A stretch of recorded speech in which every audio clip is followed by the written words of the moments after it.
युवा रोजगार को लेकर के सड़कों पे उतरे हैं।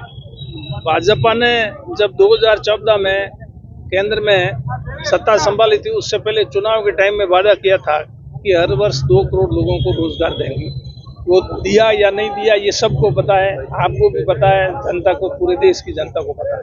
रोजगार देना तो दूर रहा, अभी जैसा पूर्व में कहा गया, आपको बताया गया, जो युवा मित्र है 5,000 राजस्थान में लगाए गए, उनको बेरोजगार कर दिया। आप कह रहे हैं वो कांग्रेस के करके, वो बकायदा उनका इंटरव्यू हुआ था, एक कमेटी, सिलेक्शन कमेटी बनी थी, सिलेक्शन कमेटी के माध्यम से उनको लगाया। यूं तो फिर कांग्रेस के टाइम में चाहे वो किसी भी विभाग में किसी भी पद में नियुक्तियां हुई है, आप उन सबको ये कह के निकाल दोगे कि ये तो कांग्रेस के कार्यकर्ता है।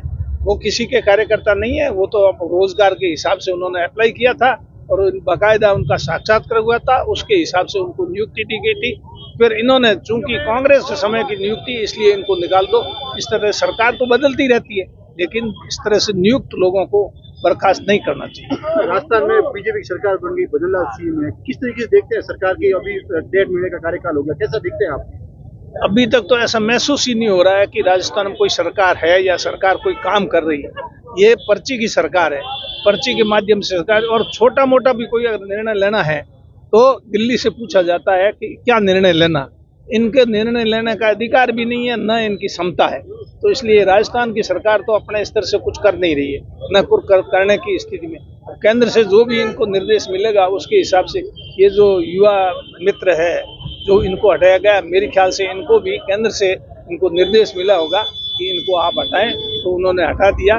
तो ये एक सरकार तो राजस्थान की कहने को तो, लेकिन यहाँ पर केंद्र की जो सरकार है, केंद्र में 2 व्यक्ति बैठे हैं जिसको आप सब जानते हैं, उनके निर्णय यहाँ लागू हो रहे हैं। तो आगामी 2-3 महीनों में लोकसभा चुनाव है, कैसे देखते हैं कांग्रेस क्या प्रदर्शन करने वाली इस बार? वो तो आप अभी लोगों ने देख लिया, चुनाव, विधानसभा के चुनाव हुए, उसके बाद में जो विधायक चुन करके गए हैं उनकी भी कोई नहीं सुन रहा है। तो हम आम आदमी की तो कहीं सुनवाई सरकार में कोई है ही नहीं।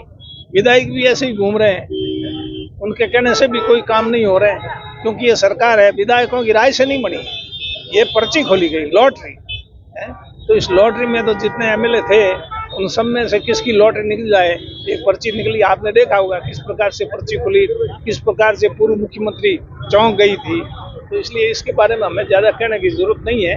और जो अभी विधानसभा अभी चल रही है, इस विधानसभा के अंदर भी जो वर्तमान में मंत्री है, उनके जो जवाब है, किस प्रकार के प्रश्नों के जवाब दे रहे हैं वो, इससे आपको लग रहा है कि ये सरकार मौजूदा इस प्रकार से कैसे काम कर रही है। इनका तो काम यही है, कांग्रेस ने जितनी भी योजनाएं, जनहित की योजनाएं थी, आम लोगों को उससे बहुत बड़ा लाभ हो रहा था। चिरंजीवी योजना, ऐसी योजना किसी भी और दूसरे स्टेट में भी नहीं।